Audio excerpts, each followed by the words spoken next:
curiosity seems like such an exotic topic, right? So it's the new kid on the block in neuroscience and cognitive psychology. But curiosity is everywhere. I mean, animals do not have the luxury of not being curious.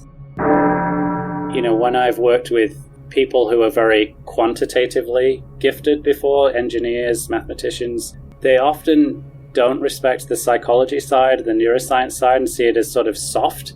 But, these are not fields that just sprung up out of nowhere. They're not naive people. They've been thinking hard about these problems for a long time, and I think it's really important to respect all sides. If we were actually successful in making a robot that actually is as intrinsically motivated as people are, I think that could get out of hand. The AI implementation of it can be quite complicated, but the basic idea, and the way I like to think about it, is making a decision by mental simulation.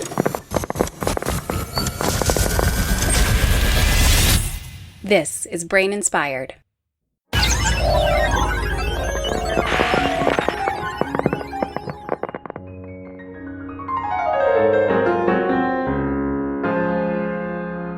What is curiosity? How do we have it? How do our brains do it? How do we build it in machines?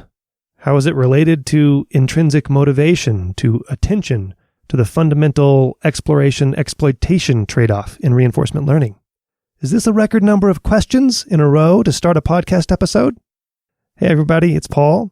And on this episode, I've brought together two people from different technical backgrounds, but whose common purpose overlaps, at least in the desire to understand curiosity. Jacqueline Gottlieb runs her lab at Columbia University, where she comes from a more neuroscience-focused background, trying to understand attention and decision-making, recording neural activity during eye movement tasks, among other things. And Robert Wilson runs his Neuroscience of Reinforcement Learning and Decision-Making lab at the University of Arizona, where he comes from more of a computational background, I'd say. But, they both do a little bit of everything and have vast interests. So those descriptions are way too specific and limiting. We focus our discussion today on the young field of curiosity in neuroscience and AI, but we actually spend a good chunk at first talking about curiosity in the pursuit of career goals. That wasn't my intention, but that's the way it went, and I think it's quite useful. So, how to make progress in the face of the enormity of things to learn in this field. Both Bob and Jackie give some great advice for, different time points, different eras in your own vocational journey. But then we move on to a host of topics surrounding the study of curiosity. Their work doing things like using eye movements to study cognition, how to think about curiosity relative to overlapping topics like attention, like motivation, directed versus random exploration. We talk about Bob's most recent work using the deep exploration algorithm to account for exploration-exploitation, which uses a handful of simulations, essentially, to make decisions. And we end up discussing the promise and peril of curiosity in artificial agents. As usual, this really just scratches the surface of their work, which you should learn more about through the show notes at braininspired.co/podcast/106. If you like the podcast, please do consider supporting it with a couple dollars per month through Patreon, and or tell a friend. That helps as well a lot. Sometimes I think I should rename the podcast to something like Great People Doing Great Work, because that is the recurring theme, and today's episode fits that to a T. I hope you're well out there and fulfilling your own curiosity. Enjoy. I don't usually do this, but stepping back from the specific research that you're doing these days, how would you describe, and Jackie, we'll start with you, how would you describe your central interests in, I guess the study of intelligence? I was going to say neuroscience, but it can be broader than that. How would you describe your central interests? So my central interest is how mental activity adjusts itself to the needs of decision making. Succinct. So I like to think, yeah. Does that make sense? Yeah. Should I say more? I really like how succinct that was, but you can elaborate, but I thought you were done and I was going to let it go. Go ahead. Well, so usually, I think that The tradition that I was raised in, and the most dominant way of thinking in neuroscience, I think, is what I think of as a bottom-up way. So, in other words, we have information just exists there. It's kind of injected into our brains by some external process. And we process it. And in many, many cases, we think of even the processing of information is kind of fixed. And animals have like minimal things. You might spend a little longer reaction time or shorter reaction time, but pretty much what you do with that information is pretty fixed. And what we're interested in is what kind of things you prefer. Like we think preference. Do you want something sooner, more sooner, less later? Whatever, preferences. So, right. So we want to understand what you do with the information given your preferences. But it always seems to me that there's a huge gap in there, because what you do, you process the information in a way, and that processing is not fixed, but you adjust it to the situation. So you can put more or less effort into something, you can pay more or less attention, you can try to memorize it more or less carefully. You adjust the degree of precision that you take the information in. And people think about those things, but it seems like to be a different universe. They don't usually think that those mental operations are incentivized. So people who come from the cognitivist tradition, they talk about a lot of representations, a lot of very fancy mental operations, but they never talk about incentives. Is there a cost involved in those operations? Is there a reward? And I thought that those two ways of thinking have to be put together, because otherwise we're going to keep not understanding what's happening. Yeah. Bob, what about you? How would you describe your central interest or plural interests? Yeah. So I think my sort of central, and it's hard to top Jackie's answer. I think that's yeah, do it in 3 words or less. How succinct it is. Yeah. I mean, but I think my central interest is really, this question of, can we describe the human mind and the human brain with math, right, and with models, and to what extent is that possible, and what can we learn from those from that approach to doing neuroscience, to doing psychology. So that's enormously broad, right? And it pretty much encaptures everything in psychology and cognitive science. So you've got to be more specific than that. And the area I've really focused in is on decision making and reinforcement learning, which is a place where historically, and by historically I mean that the last 20 years or so, there's been a huge amount of progress made in applying these mathematical models of behavior and of learning, and really finding they can shed light on what's going on, not just at the level of behavior, but at the level of the brain. So that's really where my central interest lies. Jackie, do you agree that the application of mathematical models feels as recent? I mean, he used the word historical, but 20 years is pretty recent. Do you agree that it feels as recent as what I'm interpreting Bob's suggestion to be? Well, it certainly feels recent, but nothing is new. I mean, mathematical psychology has been around for a long time. Reinforcement learning, behaviorism has always tried to pin things down in equations. I mean, the thing certainly exploded with the artificial intelligence and data science.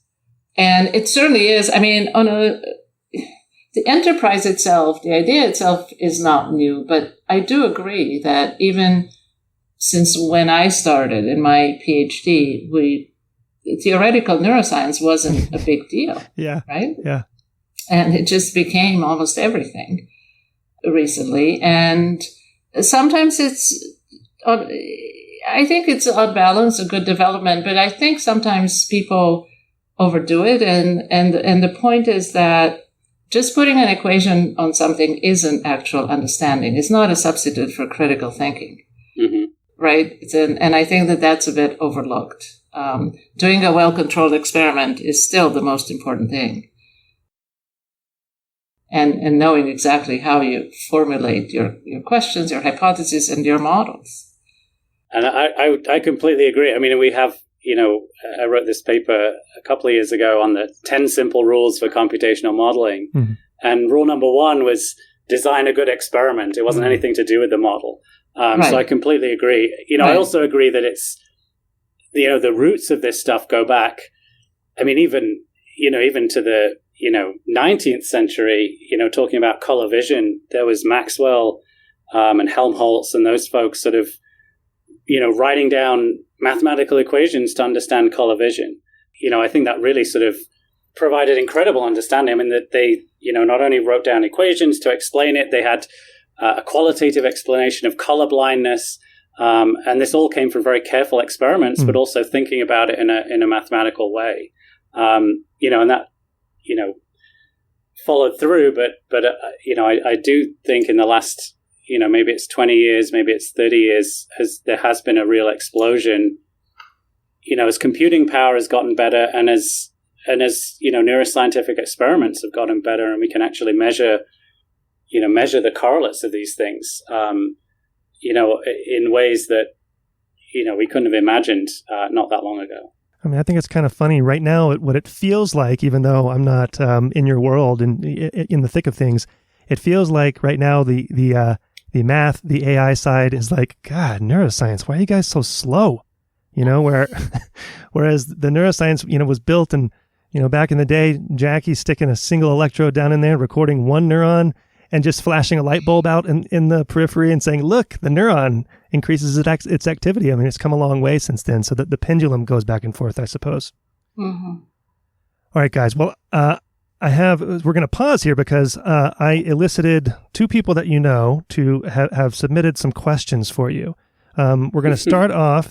This one is, and I want you to both to, address the questions. This one was directed toward Bob here. So I want to play the question, and then we'll come back and you can answer it.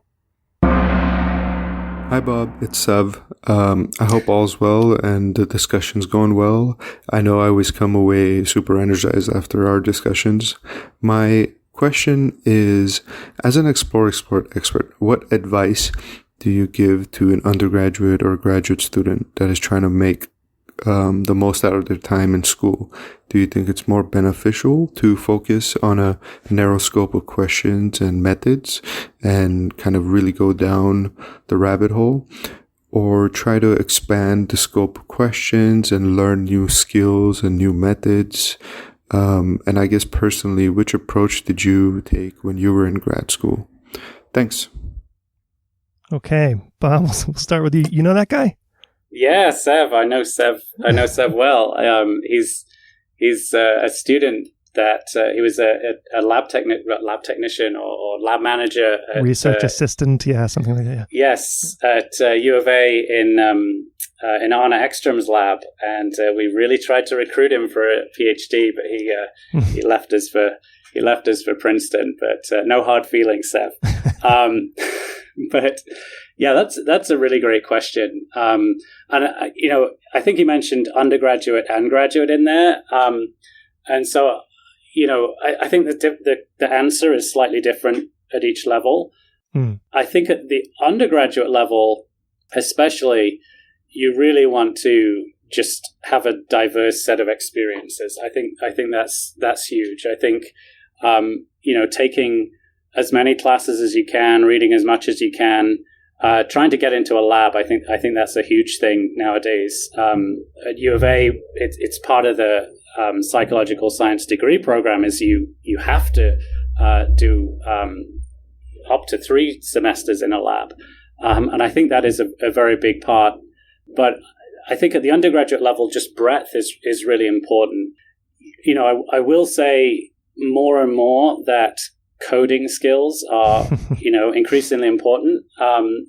Even in my time as assistant professor, which is only like 5 or 6 years, the number of students coming in with significant coding backgrounds to a psychology program, not to a computer science program, to a psychology program at the graduate level has just exploded. So I do think, the specific skills of coding, and it's probably Python and R nowadays. But really, any language is better than nothing. Is a big one at the undergraduate level. See, I had an advisor. I'd had two. Actually, I did a rotation in graduate school. This is over 10 years ago, where all the fMRI analysis was done in Excel. And my most recent advisor, when I was a postdoc, is just a whiz in Excel. And there's no need to learn anything else. Jackie, are you in Excel? Are you guys both Excel? No, not anymore. Not anymore. I gave it up for MATLAB. Okay. Yeah. Right. Sorry for the interruption. No, that's, and I myself am sort of old school in that, I'm more MATLAB trained. That's and old so school I've actually, now. Yeah. It is old That's school old school now. I mean, it's powerful and it's useful, but it's old school. And I've actually spent part of the pandemic lockdown teaching myself Python with the Pygame plugin, which is a Pygame module, which has been I've been making these little games for my kids, and it's a really great way to learn the language. So I do think that that's a big part, especially at the undergraduate level. At the graduate level, I think you do need a mixture of breadth. You have to have breadth. I think you have to go to your colloquia, go to all of them, right? Often you have talks that don't seem that relevant. Maybe you're a AI person and there's a talk in social psychology. You should go to those talks because there's often overlap that you've not even realized. I remember going to a social psychology talk once where they talked about people feeling free to take risks in certain situations when they had the sort of capacity to do that, like either the wealth or the time or whatever it was. And they're talking about it in different languages to how we might talk about it in sort of neuroeconomic world, but it's the same problem. And often people have different insights, and they think about a problem in a way that you might never have done because they're thinking about it at a different level. So I do think it's really important to get that breadth. I do think, though, at the graduate student level, you really need to get the depth as well, and you need to come out as an expert in something. Whether that's, if you're in my lab, probably computational modeling, neuroimaging, TMS, something that you can go to a potential postdoc and you become the subject matter expert in that thing. The other thing I would say there is it's really important at that level to, when you're writing papers and there's so much pressure now to publish, is to really focus on the quality of the work and make sure that you are proud of what you've done and you're willing to stand by what you've done. I often feel you have kind of an internal smell test, or at least I do, and I think most people do. You know when something's kind of half-baked or not right, and I do think you need to listen to that. And really, I honestly believe that there's a lot to be said for putting out work that you're proud of. May not necessarily be, the sexiest thing in the world or the most citations, but something that you stand by and you will stand by 10 years later. And, that's how I feel about the work that I did as a graduate student. Certainly my first computational neuroscience paper, I think, has been cited like 5 times. But I'm proud of that work and it's solid. I stand by the models. And nobody's interested in the parallel hot field network. Maybe we can, maybe this podcast will change it. But, it was solid work and I'm proud of it. And I think that is important, especially in this area of reproducibility, and all these crises associated, with psychology. You want to be able to say, I did good work and I'm proud of that work. Maybe nobody cites it, maybe nobody cares about it, but what they're not going to do is come back 10 years down the line and say this was rubbish. So the kind of the overall picture I got there was go in undergraduate with a super high explore rate, and over time reduce that increase your exploitation and reduce your exploration through your academic career. But never stop exploring. Never stop. Sometimes you need to go to Florida and just take in some sun. And that's right. That's right. So, right. It's more the opposite for us. Maybe go to like Colorado or Maine or something. Right. Weather. Get out of the sun. That's right. The snow just melted here, but yeah. So in Colorado. Jackie, I saw you nodding your head a lot there. Was there anything to disagree with?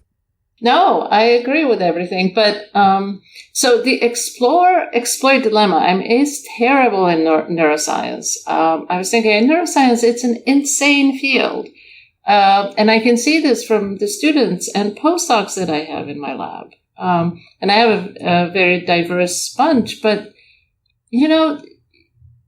they're just learning. It's like just so much. Everybody there are thousands of papers. Yeah. Everybody seems to talk a different language, right? Not to mention that we have from the molecular level to fMRI right, recurrent networks. So the scales, but then even the ideas. So, one person talks about memory and the other person talks about response vigor and the other person talks about personality traits. And how can anybody learn this, right? And I found one way. So sometimes, my students ask me this. We meet once a week for a journal club. We discuss a paper. They're like, oh my God. And I remember how I was at that stage. I thought I was going crazy. And it truly does take, one advice I would have is to read a lot. And this is what I give advice. I certainly did read a lot at that stage. And after a while, things start to crystallize in your mind, certain structures and ideas. But one thing that I found is really efficient these days, whenever you encounter a problem or a topic area, look for the models that people have. And not necessarily the itsy-bitsy details, the sort of the conceptual models, the classes of models, right?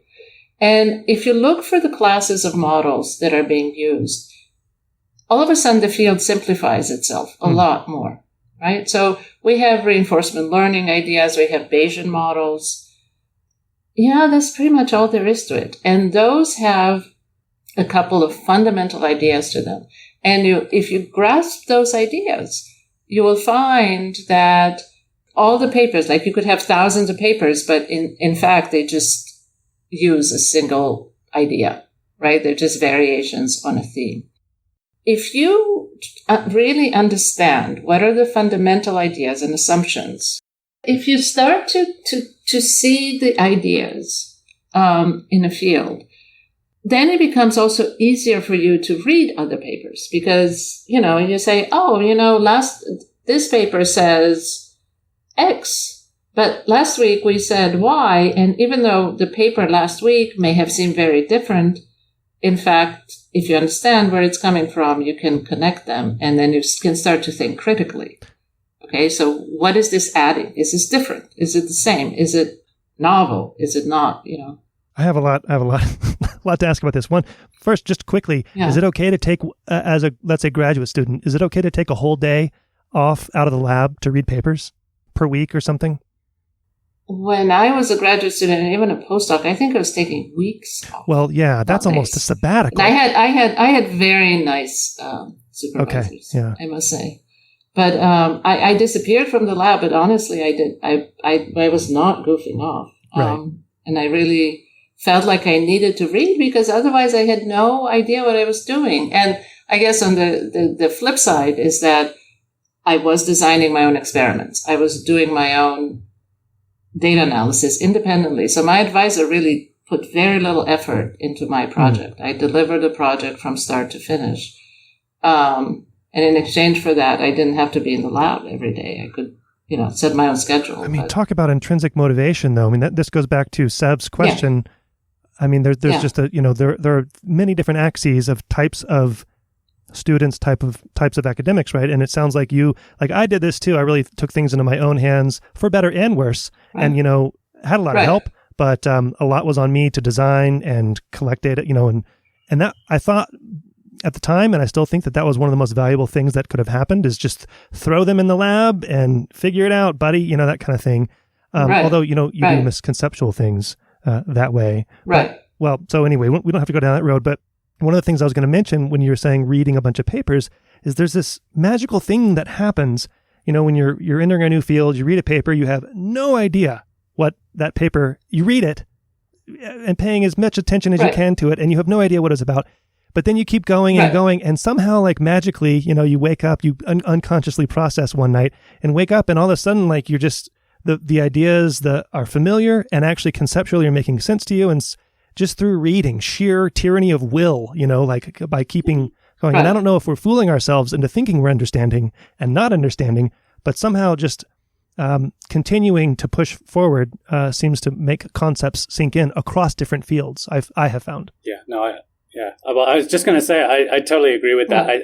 I would add, especially in the sort of theoretical mathy side, if you can, and now even more so, even in the experimental side, as people share data, if you get into the weeds of this stuff and you implement the models, that really builds the understanding in a deep way. Even if it's only a simple case, not the full thing that they did in the paper. If you're just doing a simple case, often that really solidifies understanding in a very deep way. And that's something that I did as a graduate student, messing around with these, Hopfield networks or divisive normalization networks or change point models in my case. And it really it builds an understanding in a deep way that just sort of skimming things doesn't. So I would advocate for that where you can. You have to pick and choose, right? You can't do that with everything. But if it's something that's sort of in your wheelhouse, there's something to be said for just going deep on some of these things, and especially some of the early stuff. I remember working through one of Sophie Denev's 1999 papers, and it's really easy to implement that network. It's in MATLAB, it's like 5 lines of code or 10 lines of code, and there it is. You can get the same results, or at least an approximation to what she was getting in this Nature Neuroscience paper. Well, is it important? Oh, first of all, we get it, Bob. You keep mentioning Hopfield networks. We're going to get you more citations, okay? but is it important to connect the model to actual data, or is it what you're saying is that it's important to run the models and you get a lot out of that? It depends. It depends on the on the question. I was looking at this particular line attractor neural network, and it made a lot of there was no experimental data to look at. I've done other things where I've looked at papers. There was one on prevalence-induced concept change a couple of years ago that was a really nice paper, and they shared their data online, and you could just take a look at the data set. And I messed around with the data set for a week, and suddenly got a much broader understanding not only of that effect, but also of sequential effects in these sort of judgments, these sequential judgment tasks that they were doing. Yeah. So I really think you can't do that with everything. You have to pick and choose. But I do think really getting into the weeds sometimes can give you a deep understanding of something. So, Jackie, I think that you might know this person, and I know you from me growing up in academia. I knew you as the lateral intraparietal attention monkey neurophysiology person. Yeah, that's what everybody knows. Eye movement person is what eye movement person. And thus brings us to the question here. Hi, Jackie. It's Yolanda. I have a question about something you recently said, and that is that eye movements are different from other movements because they don't interact with the external world. So I actually have 2 questions. First, how do you think eye movements compare to other active sensors, like maybe our hands or some sort of antenna in an insect that's sensed through interaction with the external world? Do you think eye movements are just a fundamentally different sensing organ? Or are there some similarities that can be drawn? And my second question kind of follows. So if one were to build an artificial active sensing system in a robot, are eye movements a good model to start with? Or is it maybe easier, or I don't know, more promising to start with an interactive sensor that relies on touch or vibration or something like that? Okay, thank you. Oh yeah, thank you. This is some of my favorite questions. So I think that eye movements are they're not that different. They're similar to some active sensors and a bit different from others. And so definitely I do say that. And rather than eye movements don't interact with the external world, I will say that they do not exert force on the external world. They cannot change the external world, except through social interactions. That's a huge, like if I look at somebody, I can actually make them do something, even if it's an animal, anything that's cognizant, I can make them do something almost as if I was exerting force, physical force.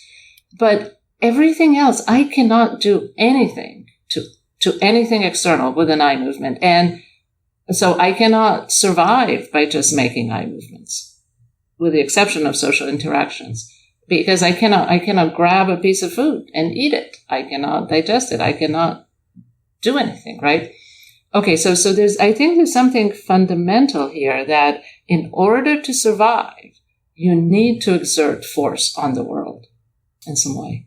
And I think that what we think of as decision making, we talk about those actions that exert force in the world in order to obtain a reward, in order to obtain any consequence that you want by acting on the world. That's what we call decisions. So now, eye movements cannot do that. And so you have to wonder then, then why do we make them? And how do we decide what is the utility function there? If it's not getting us a reward directly, what is the utility function? The utility function is that it changes our internal state by sensing something and changing our beliefs. That's the utility.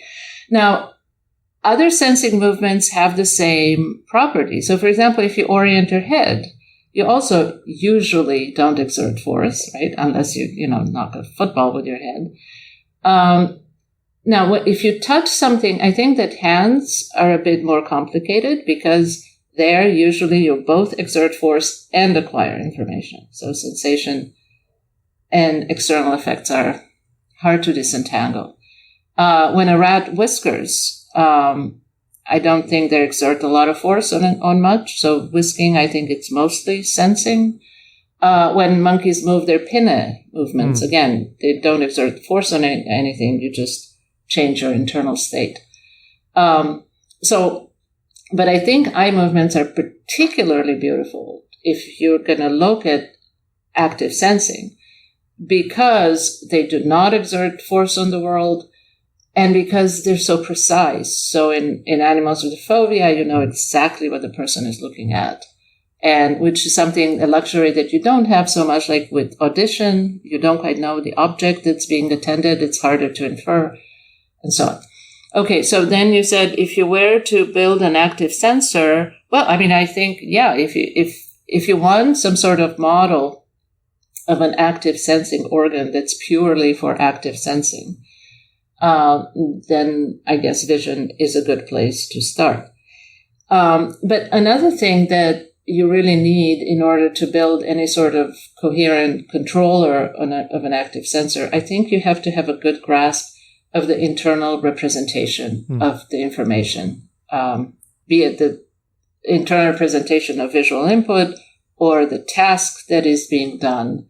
That is really important, and that is a big challenge that we have in the field because, there have been many studies done. For example, you put people in front of, look at a work of art or look at a scene, and you can observe very precise what they're looking at, but you still don't understand why they're doing that because you don't understand what their internal representation is, what questions they have, what inferences they're making. So anyway, that's a bigger challenge of understanding any active sensor. Bob, what do you think about eye movements? Thinking about what Jackie just said about internal representations and your work on orbital frontal cortex and the task space. Do you think in terms of different effectors like eye movements and or reaching and grasping, etc.?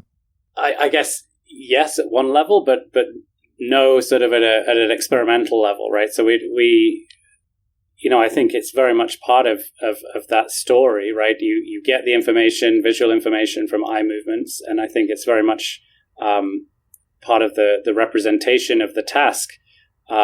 Or the representation of the task is going to be driving where you look at, right? I think that's, very famous studies of eye movements, right? Going way back, depending on the task you give. Yeah, exactly. Depending on the task you give, they'll look differently at a picture. And so it's very much part of that. In terms of other kinds of active sensing, I think Anne Collins has some nice work on this, where she's shown that depending on how you have people make a response, different kind of key mappings on the fingers, people will generate different kind of task representations based on that.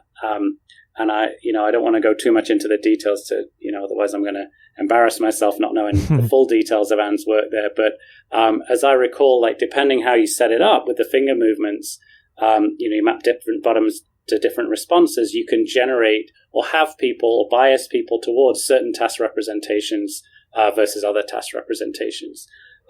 So I think it's all very much a part of the space, right, of the task space is how ultimately are you going to register your response?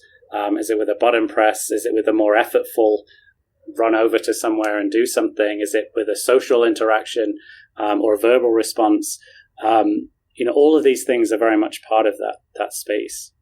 But I guess we don't look at those too much in detail in the lab right now. Jackie, before we move on to curiosity, I'm kind of curious.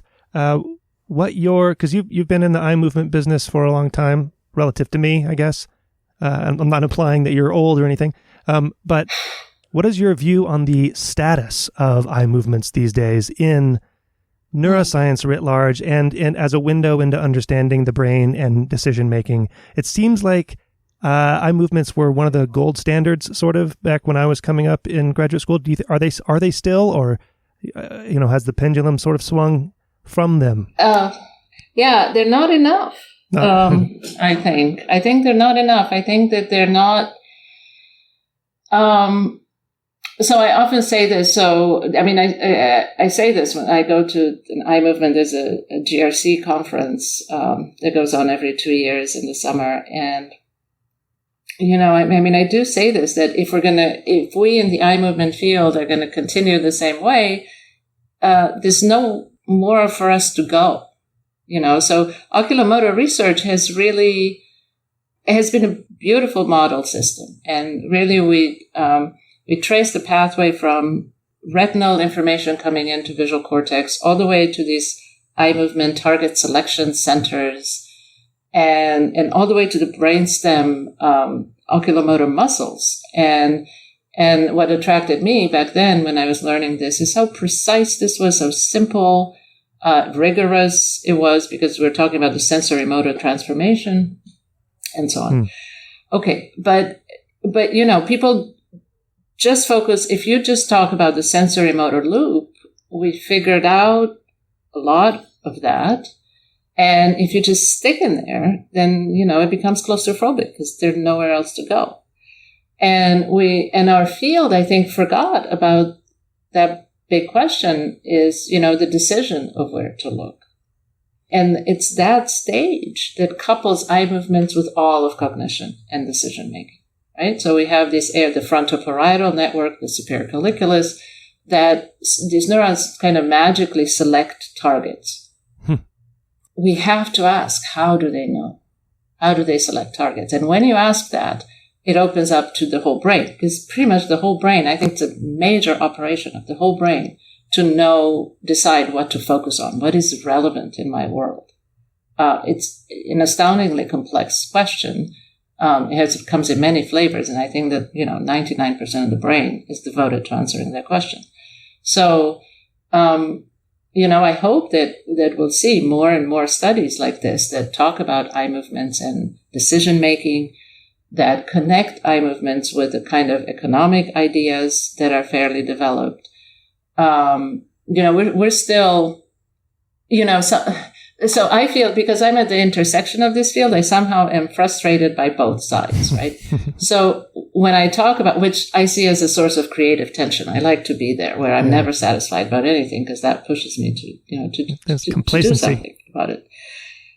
When I talk about people who talk about decision making, somehow I'm frustrated because they're very disembodied, right? So you write this equation about reducing uncertainty stuff, right? And you put uncertainty in the equation. Well, what is that? Reducing uncertainty is a mental operation that has some substrates in your brain, some pathways. It's not just right? And you orient your sensors, right? That's the immediate motor manifestation of that drive to reduce uncertainty. And many decisions model don't take into account the actual sensors. And then I look at a system that studies eye movements. And so there you have a sensor. But then they focus on the low-level stuff, and they don't ask, well, how does that reduce uncertainty, right? And, people in the traditional oculomotor field, if they talk about reward, let me just put it this way, discussion is not very satisfying, because they just throw out these terms as maybe it's motivation, maybe it's vigor, maybe it's this, maybe it's that. It's like, well, actually you could do better. You can be, if you understood the decision theories, you could actually do better. So I think that we have to bring these things together. I think that we should put courses together where people learn both sides of things. And I think that in the absence of courses, because we professors are very lazy and don't like to teach, I think students should just teach themselves both of these literatures and try to connect them. Well, yeah, they could talk about magic. How are they magically going to know that that's what they need to teach themselves?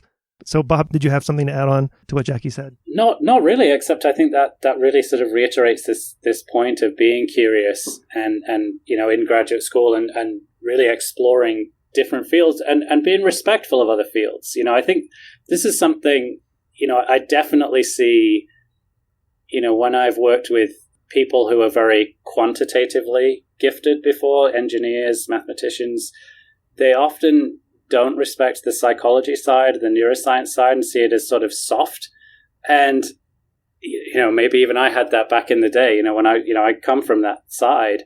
But, I think we really have to respect it because people, these are not fields that just sprung up out of nowhere. They're not naive people. They've been thinking hard about these problems for a long time. And I think it's really important to respect all sides. And I think the kind of thing that Jackie's talking about here about this disconnect between, us on the sort of decision-making mathematical side and then the actual motor movements and the eye movements required to implement these kind of things. I think that's a really big thing. And it's important for us to respect that and understand those differences because I think, like Jackie said, at the sort of interface, that tension is where the interesting stuff is. Thinking about that and thinking about, so Jackie said, she's at the, kind of has her toes into, dipping her toes into, drowning, dipping her whole, up to her knees or up to her shoulders into two different fields, and can have the tension. How many is the right amount of fields to go into? And how important is it to devote yourself? How much of your efforts do you devote yourself to? I mean, I guess this kind of goes back to Sev's question, right? But just in a projecting forward, your career, your legacy, etc., is 2 the magic number to get this tension, or is it 3, or what's the magic number? I mean, I guess I would focus on the questions that you're interested in, and the questions lead you to the fields, right? I mean, I think if you're interested in curiosity or exploration, you have to be interested in neuroscience. You have to be interested in psychology. There's a tradition going back, at least to the 60s there. But you also have to be interested in, the math side of it. There's a tradition on that side as well, going back also to the 50s and 60s. The questions that you're interested in really define what you should be paying attention to, plus a little bit of just randomness as well. I think you do want to, I think you need to be as curious as possible. You're not, you should go to your department colloquia when they're on, seemingly irrelevant topics. You're not going to do a PhD in those topics, but they give you insight and depth in a way that you don't get when you really specialize, I think. So, Bob, you're suggesting that we should have a little bit of directed exploration and a little bit of random exploration. Is that it? I mean, do you want to take over the hosting job of the show here? That's right. I'm sorry. I'll stop. So let's talk curiosity. And, like we've been mentioning, it's just a huge topic and it touches on so many other topics. So we'll get to some and we'll leave 90% out probably. But, kind of a main goal is an overarching approach to curiosity through attention and through the exploration-exploitation theoretically, and hopefully we'll talk about some of the implementation regarding curiosity. But I guess I'll just start off with, I'm not going to ask either of you to define curiosity, but how should we think of curiosity, and why are we as animals, as humans, curious? What does it do for us? Jackie, just randomly, I'll ask you the question. Just that really easy question. The super easy question. Well, I mean, you can bring you bring it through the lens of your work and et cetera. I know it's an unfair, underdetermined question. Yeah, way underdetermined. Well, I mean, why are we curious? I mean, it's funny that curiosity seems like such an exotic topic, right? So it's the new kid on the block in neuroscience and cognitive psychology. And indeed, it hasn't been explored so much as a topic. But curiosity is everywhere. I mean, animals do not have the luxury of not being curious. I mean, we must interact with the world. The things and the world is way, way, way larger than our brains. I mean, the amount of information that's out there is way larger than we can ever process. And so we must constantly decide which information to throw out and which one to not throw out. It's not even, right? Information is there. So it's not a data limit. I often like to say, everything's in front of you. How the brain works is right in front of you. How behavior works, you're looking at people, you're interacting with people for ever in your life. All the information is out there. It's just, it takes us, thousands of years to make some sense and put a little theory about the regularity, right? The pattern that we have to discover, right? Okay, so we have to decide all the time. And we do this all the time, in the smallest things, where do I look and what do I study? And what experiment do I do, right? On different scales. Now, a subset of our activities, we actually know what we're doing. So this is maybe the simplest form of exploration. When you engage in some sort of known behavior, like we're talking here, we know the script, we know the schema, we know what to look at what time, we know when to listen and when to say something, right? But even here, we have to do mini exploration to find out, right, what's going on at this particular time. But it's the most limited form of exploration that we do. But this set of activities, maybe sometimes if you live in a modern urban society, you might seem like most of what you do is exploiting things. Because we created these environments that are structured, they're reward rich. We have food at the supermarket, we have safety, we have shelter, we have so much. But all this took humanity thousands of years to learn, right? I mean, we forget how expensive those environments are. And even in these environments, we get hit with, something like COVID. Oh, shit, we have no idea. We have no idea even what to think about, what to look at first, where to put our resources, how to investigate this thing. Toilet paper, apparently. Toilet paper. Yeah.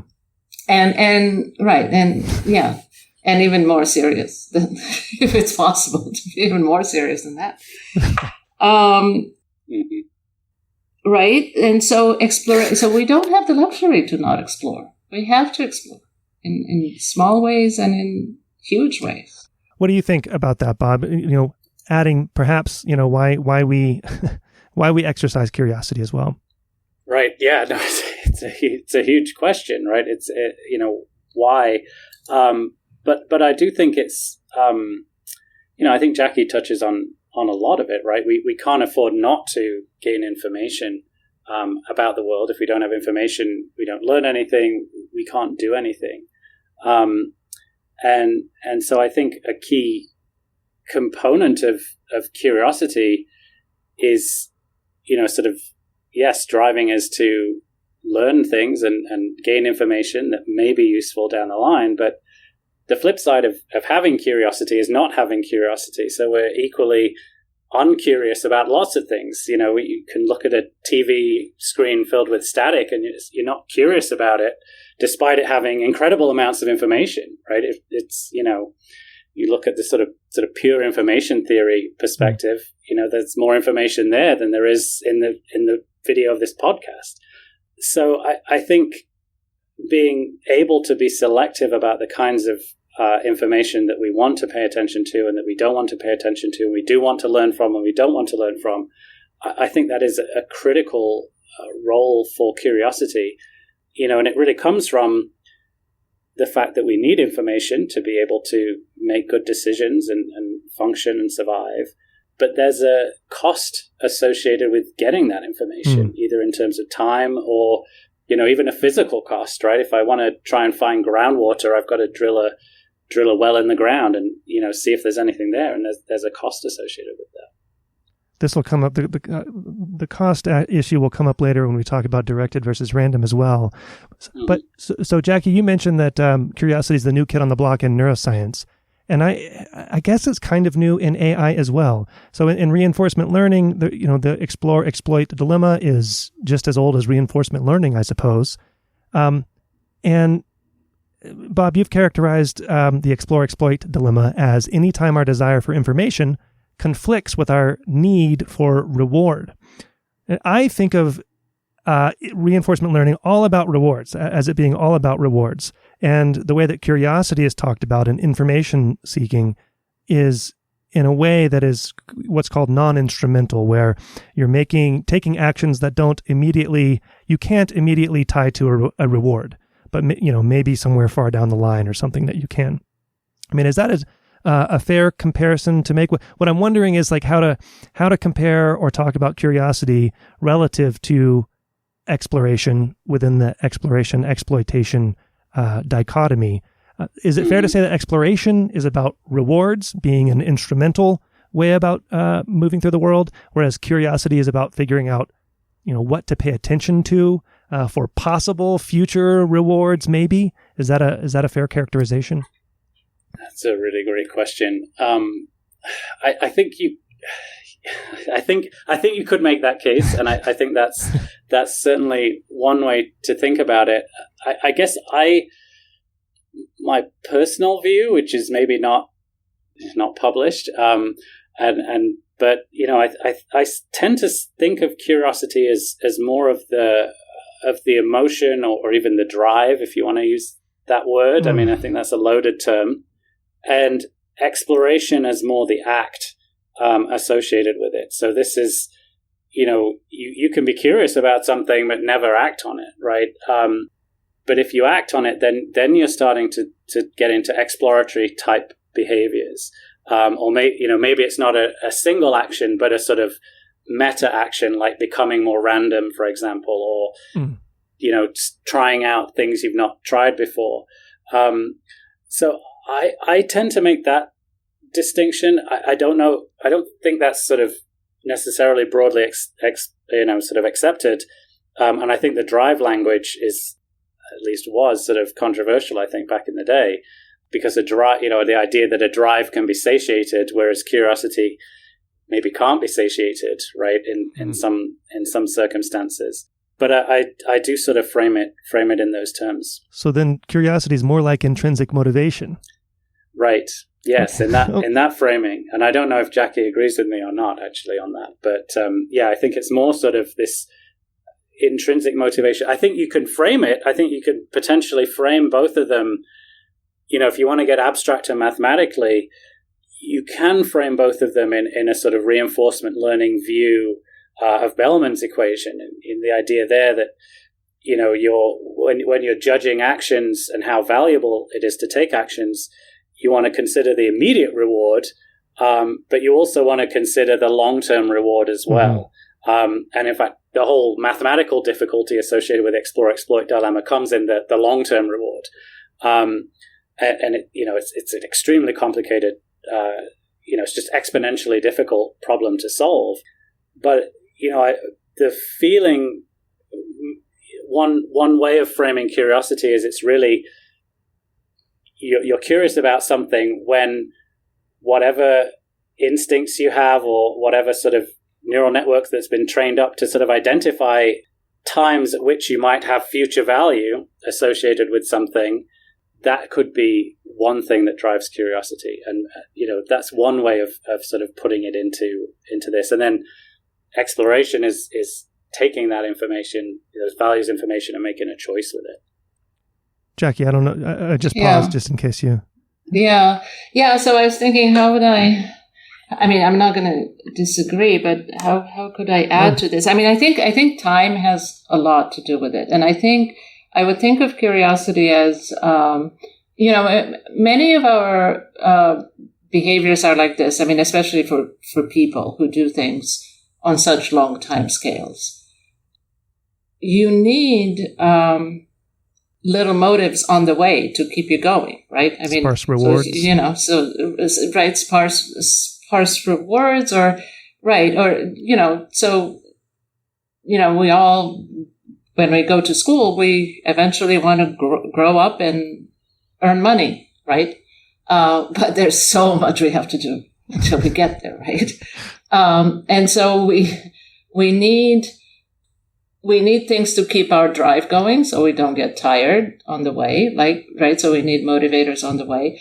But also we need constraints on the way, because when you enter kindergarten, you might want to make money. You're very driven to make money when you're 25, but you don't know how to get there, right? You just don't know how to get there. So you need little reward systems on the way to tell you how to get there, and that's your mom and dad. And then you go to school and your teacher says, okay, you do this, and then you do that, and your friends and everybody. So those are little rewards on the way. Now, this is why I do think that curiosity is one of the importance of that we start to talk about it, is because it gives us an access to these intrinsic motivations that we haven't talked about. It could be, and they could be a very different kind. So reducing uncertainty right now, like, okay, do I have a present? What is it? What is it? What is it? Right? Feels like a very sharp peak of emotion that can be immediately satisfied. Okay, so that's one kind of drive. Another drive might be sort of a slower learning stuff. So, I personally derive deep satisfaction just from the process of learning something. And I'm somebody who, whatever they do, I can be very patient and really put in a lot of labor as long as I feel that I'm learning something, however little. And I think some people have that to different extents. I mean, this kind of slow learning process is definitely not for everybody. So I think that's kind of a slightly different motivation. And I think there are other motives there. I mean, the motive for control, the motive for affectance, these are things. So when I'm going to have a little more time for my lab, I'd like to learn this. And again, this is language from social and affective psychology, which doesn't have that many models and not that many equations, but I think it's super important for us to understand what construct they think are solid in there. And so we can start bringing them in and making them more quantitative. And so, so I think this, I don't really know if curiosity if that is against drive theory or for drive theory. These are kind of labels, and I don't know. Yeah. But the one thing is we have to make this richer. We have to introduce some more concepts about different kinds of utility and motivation. A handful of episodes ago, I talked with Russ Poldrack about cognitive ontologies. And, now I just question everything. Is curiosity a thing or is it 100 things? One of the things that the literature does is distinguish between curiosity as being a reduction in uncertainty, the drive to reduce uncertainty, versus anticipatory utility, which, Jackie, you've written about, where you're just wanting to feel good. You do something because it makes you feel good and you're curious that way. So is the notion of curiosity just going to dissolve? And of course, Celeste Kidd and Ben Hayden had a piece a few years ago about, hey, we haven't defined curiosity well, but it doesn't matter. We're still moving forward. I mean, is that... It doesn't, but yeah. We don't define anything we care about. We don't define it. I mean, define decision-making for me, define attention, define exploration. Well, you define attention. I mean, you've defined attention. No, I can't. I mean, yes, right. what did I, I just, call it something different. But so it's more like, how we measure it, how we operationalize it, how it's posing the question and then making our paradigm a little bit richer. Here's how you define attention. Attention. This is a quote from one of your. You Oh, ready? No. Oh, no, I don't think so. No. Well, no. But we have to operationalize things. I mean, it's not like you're laying down the law about what attention is, right? You want me to read it? I don't have to read it. No, go ahead. Attention refers to... I'll be tough. Attention refers to the cognitive mechanisms that accompany active sensing behaviors, identify relevant information, and link it to learning and actions. So it's just that simple. Right. Yeah, it's not simple. And you could tear this apart in many ways. But yes. So we all agree that no one answered my question because the idea, curiosity itself, just the word, right? And I don't want to spend too much time on this because the three of us know that it just doesn't matter, but we have to give a label to something. But right. I'm mostly do it from my own head. Like, how do I relate curiosity and exploration? And, what does that mean about, is curiosity a thing, or is it a label that refers to a bunch of things, and does that matter? And so on. When I discovered the value of using this term, and it's funny because I wasn't going to, because I came from attention, right? And to me, I said, okay, what I'm interested about attention is how do we seek information? How do we sample information, right? That's it. And I had this paper that I wrote, and I had this headline was information seeking or something in humans. Yeah. Oh my God. This paper was, I must have sent it to like 9 journals. I mean, everything from impact factor of everything from Nature Human Behavior to impact factor of 0.5. I kid you not. We got rejected from a journal, and the editor, the impact factor is 0.5 because nobody has heard of this term, information seeking. So after we did all this, I said, God damn it. I just got, I said, okay, we're going to change the title. Marketing. And we're going to say curiosity in the title. And we tweaked the paper a little bit and we sent it back to a high-profile journal. I won't mention what it was. Oh, that's so interesting. Immediately went out to review. Wow. So I'm like, okay, you know what? If that's how people understand each other, it's another topic for conversation. But sometimes we do need these key words. And the value of these words is not so much that we can define them, but they somehow trigger the right associations, and they put your reader in kind of the right ballpark. So I guess that's a good word that works for people. So never take it too seriously. You think I should title the episode Information Seeking with Jackie and Bob? Definitely not. Definitely not. Okay. Neither should you title it eye movements or attention. Saccade. Not saccade. Right, exactly. I do want to make sure we talk about some science here because this is a lot of fun for me. But maybe we could jump into Bob, deep exploration, and then we can kind of come back and talk about attention and so on. So exploration is now, these days, the concept of exploration is kind of divided into 2 subsets, which are directed exploration versus random exploration. And maybe before we talk about your model for how we go about using both of these things, kind of, maybe would you mind saying just a bit more about the difference between directed and random and why they exist and et cetera? Yeah, so I always use this cheesy example of going to a restaurant when I'm talking about this explore-exploit dilemma. Italian so restaurant. You sit down at Italian restaurant. Yes, I know. It's always the same. So I'm a real exploiter when it comes to this example. I should probably branch out a little bit. Well, to your credit, you're metacognitive about this. You're aware because I think you make fun of yourself in your own paper about always using the same. Yeah. That's right. Yes, it got to the point that I couldn't. It was sort of an elephant in the room that I always use the same example in like 10 different papers. So I really had to acknowledge it. Right. It was either acknowledge it or explore some more. Right. So I acknowledged it. But in this example, you sit down at a restaurant, you've got the menu, and you have the choice between the pizza that you always get and something else, some new item that appears on the menu, like this ravioli. And then you can think of the decision here as a sort of utility maximizing decision. I'm trying to pick the thing I'm going to enjoy the most. But I don't want to enjoy just this meal. I might come back to this restaurant again, and so it might be valuable to explore the unknown ravioli.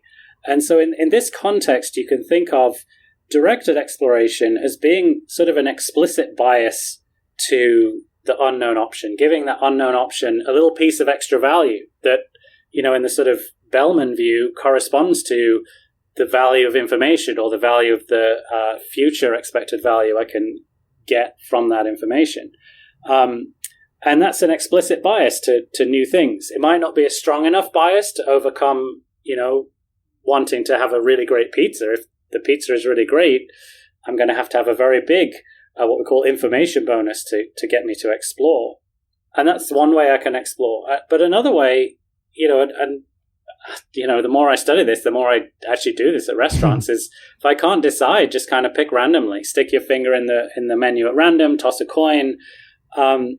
And on average, that will get you to try new things. It doesn't always. Sometimes the coin will land heads and you'll do what you always did. But sometimes it lands tails and you try something new. And, these are general approaches that have come from reinforcement learning, but also the sort of mathematics and statistics and operations research fields, where they have all kinds of algorithms for solving the explore-exploit dilemma. But these two big classes of information seeking and randomization really come up again and again. And a lot of the different algorithms are just different tweaks on those things for special kinds of situations. They work better in some situations than other situations. So that's the two kinds of exploration that, we think are going on in human behavior. Yeah, as well as, being useful in AI. And so you recently made a model. It's called Deep Exploration. Speaking of marketing, right. I suppose everything deep these days. Everything is deep. And we didn't come up with the term. So the term comes from Ian Osband and Ben Van Roy, who really coined it in the AI world. And I saw this talk from Ben Van Roy in RLDM 2015.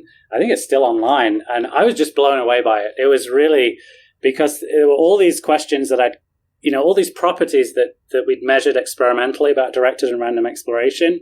And he gave a talk where it was pretty clear that they would just drop out of this one model of deep exploration. And the AI implementation of it can be quite complicated. But the basic idea, and the way I like to think about it, is making a decision by mental simulation. And not necessarily just one mental simulation, but certainly not many mental simulations, not infinitely many, 1, 2, 3 mental simulations. And the idea is very much how you might talk through a decision. Well, if I get the pizza, that'll be great, but I won't learn anything, so, maybe I won't do that, right? Or if I get the pasta, well, what if it's good? Then that's great. I get to keep doing that forever. Or what if it's bad? Well, then maybe that's another mental simulation. Then maybe I'll switch back to the pizza next time and I only pay that cost once. And it turns out that if, in this sort of simplified settings, and this is, gets to things that Jackie was talking about with the limitations of, lab experiments, but in these simplified settings, you can write down equations for this, and you can show that this algorithm sort of generates directed and random exploration quite naturally. And they have all the properties that we see in the lab. The longer the time horizon that you're considering, so the further out into the future you're considering, the more directed exploration, the more random exploration you should have. And that turns out not to be a trivial property to get. The fact that random and directed exploration both depend on uncertainty, that just drops out of this. And then this sort of really almost prediction, it's based on some work Findling, I think, is the first author. Valentin Wyatt is the last author on it, where they did an explore-exploit task where they just stopped, where they gave people in one condition only partial feedback. That's a classic explore-exploit case. You only get feedback about what you choose. And then another case where you give full feedback, so you get to taste the pizza and the pasta, regardless of what you actually choose.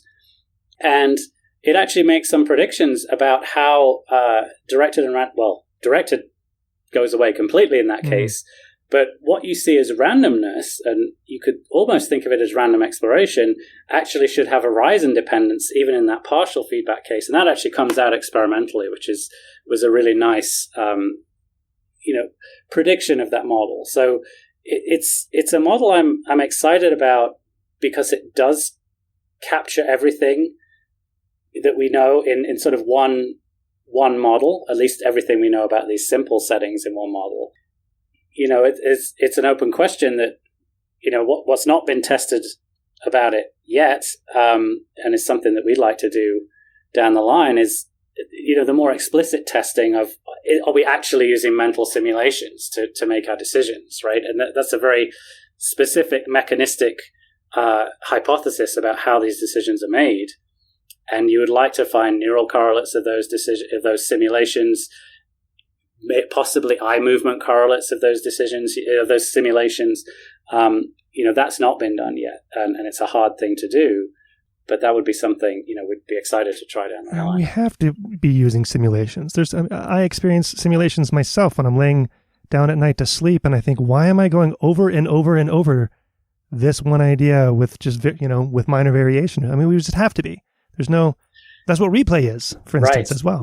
Yes, exactly. And these sort of forward sweeps in hippocampus, right? I think there's some interesting, and here's again is something where other fields have considered this as well. There's fields that study deliberation in decision making and these sort of slow mental, speaking, right? Literally thought processes and think aloud paradigms, right?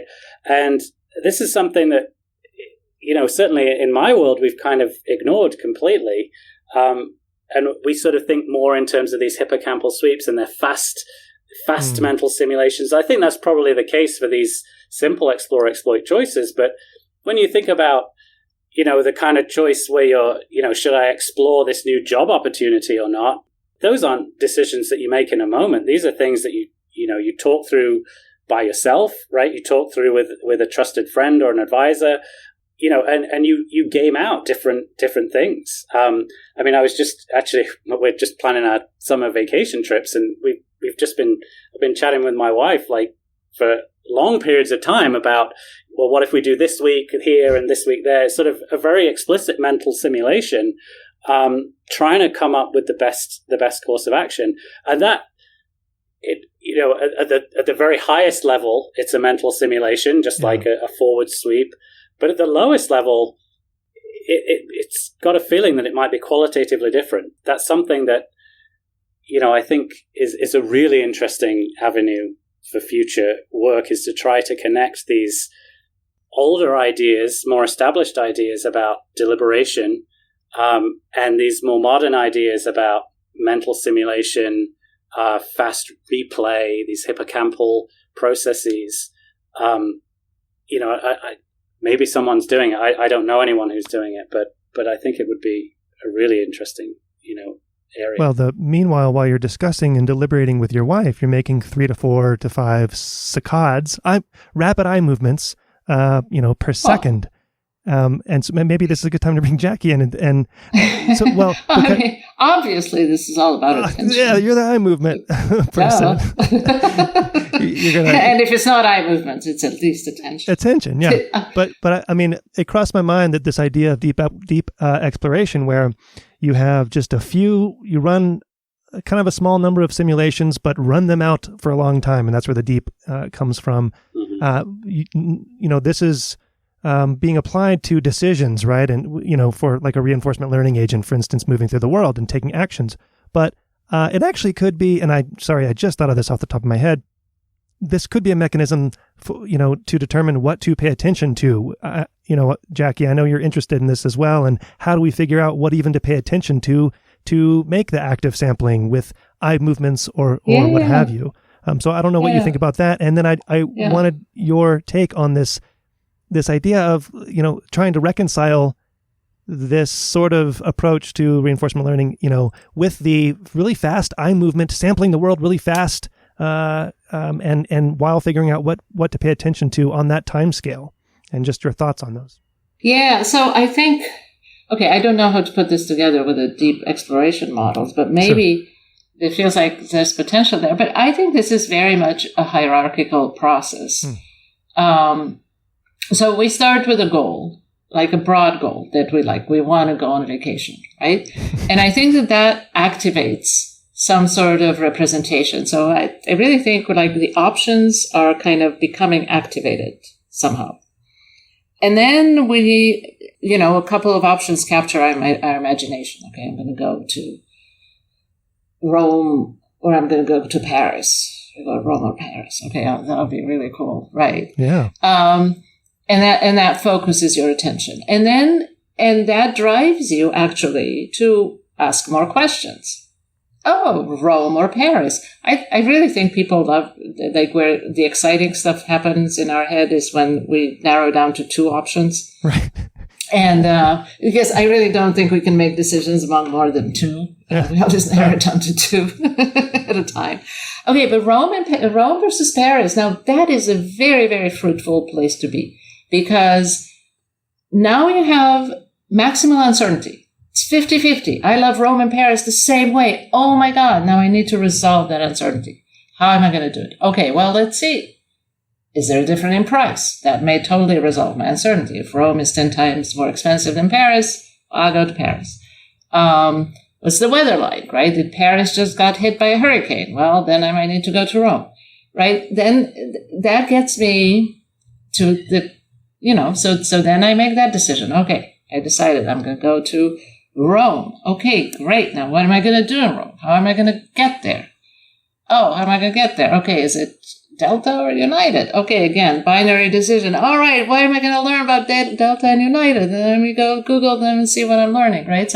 So this is how, I think things go. So absolutely, I think that imagination and these mental simulations fuel our curiosity and also provide, motivation to keep thinking about it, and they're super important. I don't see how we can make these long-term decisions without that. And so here's the thing. So actually, this is a little bit like an experiment we're doing now. So I'm trying to get to the principle is, so we say that curiosity and information seeking is an attempt to reduce uncertainty. Mm-hmm. But before we reduce it, we have to select the source of uncertainty. Right. Even the question is not given to us. Like we have 10 million questions. So the first thing we have to do is choose the question you want to address. Choose your uncertainty. And I think that where do the questions come from? Well, they come from our mental representations that we reawaken, which is like this imagination and playing scenarios in our heads. But yeah, so I think these mental simulations are absolutely super important part for attention and for curiosity and for... Where's the room in eye movement and sampling the world through eye movements? Is there a connection there at all to that can be made? Well, I think so, but it's tricky, right? So because eye movements, first of all, eye movements are going to be driven by visual input. So you got to put somebody in a dark room and have them think about something. You got to set up the right conditions to discover this, right? And I'm sure that it can be done. But so first of all, you have to lay things out spatially, because eye movements tell you by where they are directed, right? So if you have two alternatives that are organized spatially, and you can get people to imagine those alternatives, I kind of bet you that you can discover this. But in many cases, our imagination is non-spatial, so it's really not clear what eye movements will tell you. It's not that eye movements are not involved, it's just that you don't know how to interpret them in relation to somebody's internal model, because you don't know what that model is. Yeah. Yeah. And I do think there is stuff to mental life beyond eye movements. I do think. Say that again, I'm sorry? Beyond eye movements, you said? Beyond eye movements, yes. I don't know if I will repeat it, but... No, I became interested in trying to connect those two things, because I'm from the eye movement world too.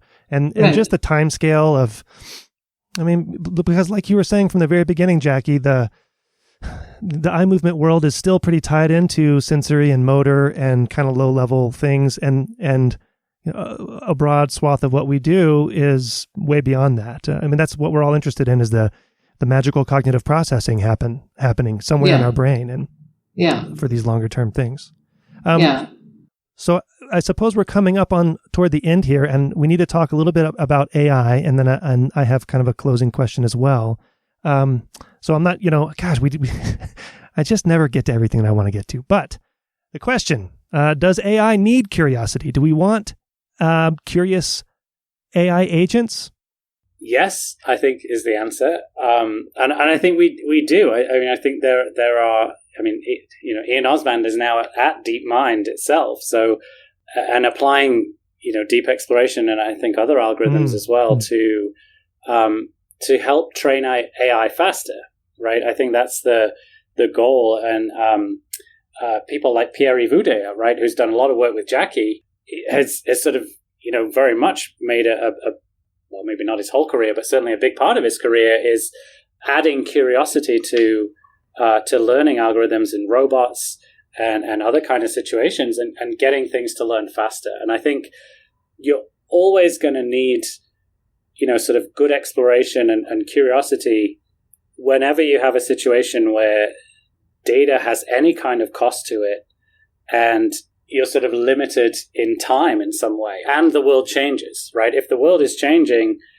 your AI may need to be continually learning, right? If you're, serving up ads on Facebook, right, you want to serve up the ads that people are going to click on, so you want to exploit, but you need to find out if maybe a different ad works better with this kind of person. And one example is, ads for masks, right? Like, 18 months ago, an ad for a surgical mask is not something I'd have been interested in. But, 6 months later, it was something I was very interested in. And, you want an algorithm that can pick up on that, but not just that, right? The other weird stuff that's come out of the pandemic, like people want to know about shirts, but they don't want pants, right? Like, because they're on Zoom all the time. So these are things that you want your AI to pick up on. And you want to pick up on it quickly. And so, having something that's curious, that is exploring at the right amount, right? If it's learning on the job, you've got to exploit as well, right?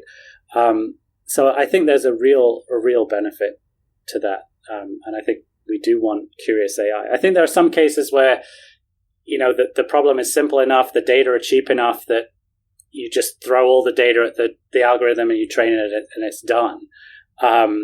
Like cat versus dog, right? Like, pictures of cats, pictures of dogs. I don't think that's a problem that needs, clever exploration. But these much more complicated problems, controlling robots, serving up ads in a changing environment, I think that's something where exploration and curiosity really comes into their own. I must say that I'm not somebody who's scared of technology by any means, but actually succeeding to make a truly curious robot, I think it's something that could be very scary. Very scary. If we actually succeeded. Now, luckily, I think we're very far from succeeding to do this, but if we were actually successful in making a robot that actually is as intrinsically motivated as people are, I think that could get out of hand. And so I think about this famous phrase from Vladimir Nabokov, who was a Russian writer. He's author of Lolita, but he famously said something. He said that curiosity is the purest form of insubordination. Oof. Because a curious agent invents their own goals. They invent their own goals. There's no other way of saying it, right?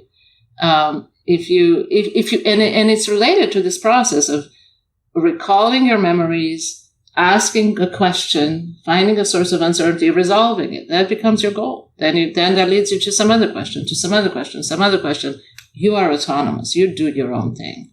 So you can see, I think we could maybe lose control of these machines, and they are smarter and have a lot more computational power, faster and much bigger memories than we do. The only thing they don't have is autonomy right now. Now, if we give them curiosity, we give them autonomy, I don't know. But anyway. But you're talking about curiosity as encompassing both what Bob was talking about, the drive, but also the actuation, what Bob was talking about, the exploration, the physically doing it. Because there are, like Deepak Pathak has made intrinsically curious RL agents that, they get rewarded for actually making errors, right? So that's how their rewards are through the largest prediction errors, and that's how they solve Mario and Super Mario Brothers and other games like that. But that's funny that it's curiosity is your kryptonite regarding when the AI will take over is when they become curious. And by the way, I think that rewarding things for errors, I don't think that's going to work, because in a big open-ended environment, there are actually a lot of nonsense activities one can do, and so you'll get trapped in nonsense. But if you have a more powerful algorithm that actually rewards something for finding structure, for discovering structure, that is the big prize. And I don't think we know how to make that happen right now, how to define structure, right? If we ever figure out how to do that, that would be a very powerful thing. Bob, isn't this where directed exploration and simulations come in? It could be, right? And I think that's one of the exciting things about things like deep exploration is the basic idea is mental simulation on top of some structure that you already have, or some that sort of respects your model of the environment. And yes, you can start to simulate, how would that change my model of the environment if I did something and I got an unexpected outcome. And so I think that is one of the things I'm excited about with deep exploration, is potentially it can be applied to these much more complicated problems than the kind of things we've traditionally done in the lab, which are very simplified gambling tests. Mm-hmm. Last question, guys, and this is just kind of a fun one. So I'm trying a new question here, but and Bob, I guess we'll start with you. What trait do you wish that you had more of as a research scientist? And you can say, I want to expand my food horizons if you want to go beyond it. No, I'm just kidding. That's a really great question. Yeah, that one trait that I would improve. Wow. I mean, I'm not sure. I mean, if I had a superpower, it would probably be that I didn't need to sleep. That would be a good one. But one thing that I think is, is difficult, I think, for a lot of scientists is just sort of is the social side of it, being able to network and chat with people at conferences and sound intellectual but interesting and fun. I feel like you can always be better at that. And, I think if I had to pick a, trait that I would, if I could surgically enhance, I think that would probably be the one. Because I do think you get a huge amount out of talking to people. I think you really do. You get ideas, and you generate ideas that you would have never generated on your own. I think there's a lot of that. All right, Jackie, you've had time to think now. What trait do you wish you had more of as a research scientist? I'm perfect.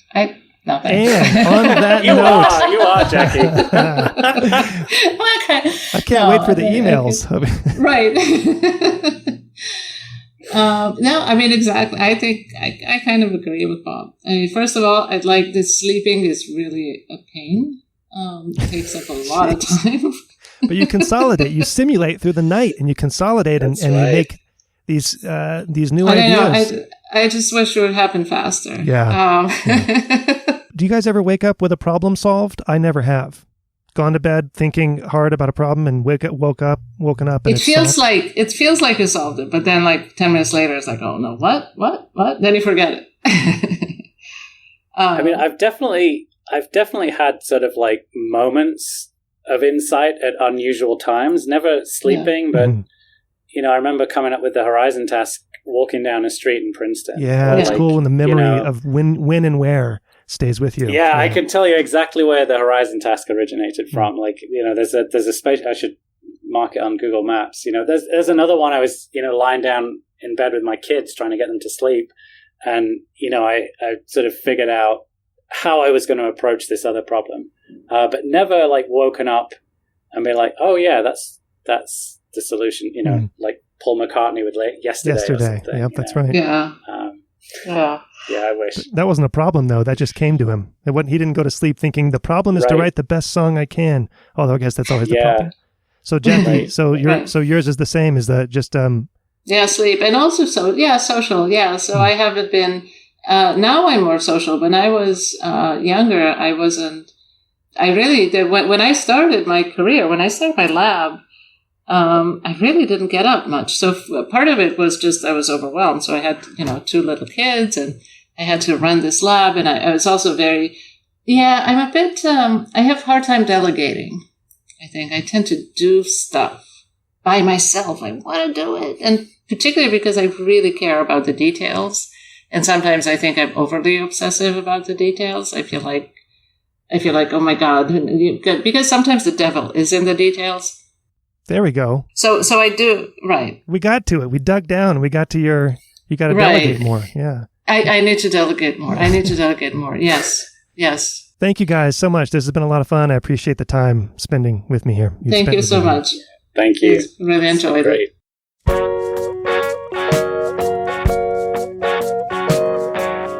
Brain Inspired is a production of me and you. I don't do advertisements. You can support the show through Patreon for a trifling amount and get access to the full versions of all the episodes, plus bonus episodes that focus more on the cultural side but still have science. Go to braininspired.co and find the red Patreon button there. To get in touch with me, email paul@braininspired.co. The music you hear is by The New Year. Find them at thenewyear.net. Thank you for your support. See you next time.